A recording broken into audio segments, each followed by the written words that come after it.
Exercise 8.3 का second question है so that पहला पार्ट है 1048 into 1023 into 1042 into 1067 equal to कितना है 1 होगा।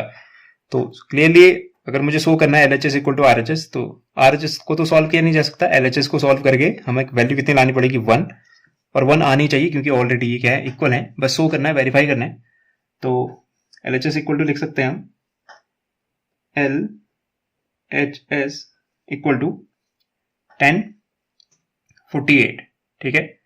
10 का जो रेसिप्रोकल होता है वो कितना होता है, 10 का रेसिप्रोकल होता है कॉट, ठीक है। तो ये 1048 है, तो मैं इसको क्या लिख सकता हूँ, कॉट 48 1 अपॉन कॉट 48। 10 का रेसिप्रोकल क्या होता है, कॉट होता है, तो 10 की जगह पे 1 अपॉन कॉट लिखा जा सकता है। तो यहाँ पे मैं लिख सकता हूँ 1 अपॉन 10 की जगह पे 1 अपॉन कॉट 48, ठीक है। रेसिप्रोकल टर्म यूज कर रहा हूं मैं, इनटू यह है 1023, ठीक है, इनटू में 1042। अगेन इसको क्या यूज कर सकते हैं, 1 अपॉन इसका रेसिप्रोकल कॉट 67 डिग्री, ठीक है। अब मैं ऐसा कर क्यों रहा हूं, उसके पीछे वजह है, क्लियरली आप देखोगे जो कॉम्प्लीमेंट्री एंगल होते हैं उनका रिलेशन किसके साथ होता है, 10 का कॉट के साथ होता है, कॉट का 10 के साथ होता है, ठीक है।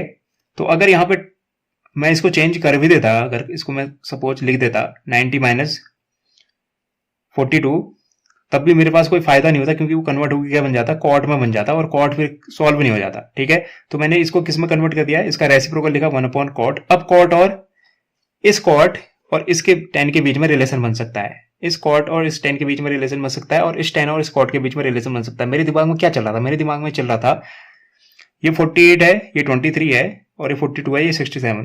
क्लियरली इसमें वैल्यू पुट करके तो इसको सॉल्व किया नहीं जा सकता, ठीक है। तो जो वैल्यू होती है वो स्पेसिफिक वैल्यू होती है, 0 30 60 45 90 डिग्री, ठीक है। तो मुझे याद आया क्या, कॉम्प्लीमेंट्री एंगल का कॉन्सेप्ट। कॉम्प्लीमेंट्री एंगल का कॉन्सेप्ट लगाते टाइम मुझे इतना पता है दोनों क्या होने चाहिए, अपोजिट होने चाहिए, यानी उसका एक कॉम्प्लीमेंट्री एंगल तो होना ही चाहिए ताकि वो सॉल्व कर सके। अगर मुझे 1 चाहिए, ठीक है, क्लियरली अगर मुझे 1 चाहिए, 1 लाने के लिए सिंपली अगर 1 नहीं होता तो कुछ भी वैल्यू रख दो, सॉल्व कर दो, ठीक है। लेकिन प्रॉब्लम है मुझे 1 बनाना है इसको, तो कॉम्प्लीमेंट्री एंगल अगर होगा 10 है तो इसके साथ कॉट भी होना चाहिए। अब 10 और दिख रहा है लेकिन कॉट नहीं दिख रहा, तो क्योंकि फायदा ये है 10 का जो रेसिप्रोकल होता है वो क्या होता है, कॉट। तो मैंने 10, जरूरी नहीं इसी को बदलो, आप चाहे तो इसको बदल सकते थे, इसको बदलते तो इसको रहने देते, इसको बदलते तो इसको रहने देते, क्योंकि कॉम्प्लीमेंट्री एंगल दिख रहा है मुझे। 42 में 48 ऐड होगा तो कितना बनेगा 90, 23 में 67 ऐड होगा तो 90 बनेगा। तो मैंने क्या कर दिया, इसका रेसिप्रोकल लिख दिया 1 अपॉन 1 48, इसको रहने दिया, इसको भी रहने दिया क्योंकि इसका और इसके साथ रिलेशन बनने वाला है, इसके साथ इसका रिलेशन, तो इसको कन्वर्ट करके लिख दिया 1 अपॉन कॉट 67। तो अब मैं चेंज कर सकता हूं, कॉम्प्लीमेंट्री एंगल का कॉन्सेप्ट लगा सकता हूं। आप चाहो तो ऊपर में लगा दो, चाहे नीचे में लगा दो, वो आपकी मर्जी होगी, कहीं पे भी लगा सकते हो आप। तो मैं यहां पे लिखूंगा is equal to 1 upon cot 48, cot तो अपनी जगह पे ठीक ही है। अब मैं 48 को क्या लिख सकता हूं, 48 को मैं लिख सकता हूं 90 माइनस 42, क्लियरली लिख सकता हूं कि नहीं, बिल्कुल लिख सकता हूं। 90 में से 42 माइनस करोगे 48 आएगा, कॉट अपनी जगह पे है, ठीक है। अब इसको थोड़ा रीअरेंज करते हैं, ठीक है। 42 को इसके साथ लिख रहा हूं, 43 बाद मल्टीप्लाई है, मल्टीप्लाई में इधर उधर लिखा जा सकता है, तो यहां पे लिख सकता हूं मैं 10 42 डिग्री और 10 23 बाद में लिख देते हैं 10 23 डिग्री, इंटू में 1 अपॉन कॉट 67 को क्या लिख सकता हूं, 67 को लिख सकता हूं 90 माइनस क्या 23, ठीक है। 90 माइनस 23 कितना होता है 67। तो सॉल्व करने पे ये आ जाएगा, यहां 1 से 10 मल्टीप्लाई होगा तो कितना आएगा 10 42 डिग्री अपॉन में, अब ये क्लियरली आपको कॉम्प्लीमेंट्री एंगल दिख रहा है, complementary angle cot 90 minus theta, cot 90 minus theta क्या होता है 10 थीटा, तो ये बन जाएगा 10 थीटा की जगह क्या था 42, तो 10 42 सब मल्टीप्लाई में है। ऐसे ही यहां पे ये 10 23 डिग्री तो था ही, अपॉन में कॉट अपनी जगह पे, कॉट 90 माइनस थीटा हो जा रहा है, कॉट 90 माइनस थीटा अगेन क्या होगा 10 थीटा, यहाँ पे थीटा की वैल्यू है 23, तो बन जाएगा 23। क्लियरली यहाँ पे सारी वैल्यू एक दूसरे को कैंसिल आउट कर रही है, 10 23 1023 को कैंसिल आउट कर देगा, 1042 को, तो सारी वैल्यू क्या हो जाएंगी, 1 में कन्वर्ट हो जाएंगी। तो फाइनली जो रिजल्ट बनेगा वो बनेगा 1, और जो वैल्यू इक्वल है किसके, RHS के। ठीक है, ऐसे ही इसका अगला पार्ट है second part.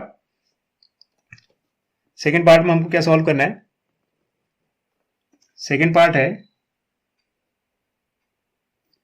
cos 38 degree into cos 52 degree minus sine 38 degree into sine 52 degree is equal to कितना है, 0। तो क्लियरली इसमें भी हम RHS लेंगे और RHS की वैल्यू सॉल्व करके 0 आ जानी चाहिए। ठीक है, तो RHS लेते हैं, सॉरी LHS लेंगे। LHS इक्वल टू हो जाएगा सेम जैसे ऊपर दिख रहा था कॉन्सेप्ट, यहाँ पे भी हमको क्लियरली क्या दिख रहा है, कॉम्प्लीमेंट्री एंगल वाला कॉन्सेप्ट दिख रहा है। ठीक है, तो मुझे मेरे दिमाग में आना चाहिए किसका रिलेशन किसके साथ है।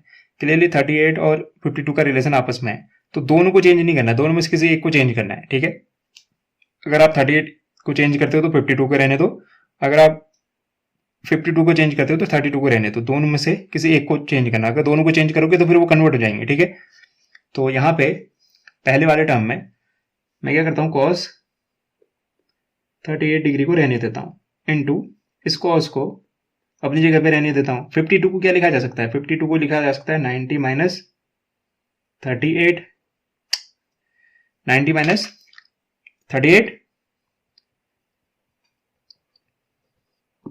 तो 90 माइनस 38 डिग्री हमें रिजल्ट देगा 52। तो मैंने 52 की जगह ये वैल्यू लिख दी है, 90 में से 38 माइनस करेंगे कितना आएगा 52, माइनस की जगह minus sine 38 degree, again sine अपनी जगह पे रहने दो। 52 को क्या लिख सकते हो आप, 90 माइनस 38, 90 में से 38 माइनस करोगे कितना आएगा 52।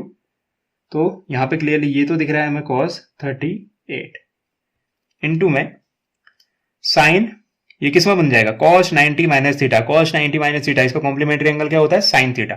तो cos 90 माइनस थीटा है तो ये बन जाएगा साइन थीटा, तो थीटा की जगह कितना है 38, तो ये बन जाएगा 38, माइनस की जगह माइनस साइन 38 डिग्री। तो ये साइन 90 माइनस थीटा, इसका कॉम्प्लीमेंट्री एंगल होता है cos थीटा, तो ये बन जाएगा cos थीटा की जगह कितना है 38। क्लियरली मुझे क्या दिख रहा है, दोनों टर्म क्या दिख रहे हैं, आपस में इक्वल दिख रहे हैं। तो इसमें से इसको माइनस करोगे तो रिजल्ट कितना आएगा 0, और जो वैल्यू है किसकी, RHS की। तो ये दोनों रिलेशन क्या हो गए, वेरीफाइड हो चुके हैं। उम्मीद करता हूँ आपको ये एक्सप्लेनेशन पसंद आया होगा और समझ भी आया होगा। Thank you and have a nice day.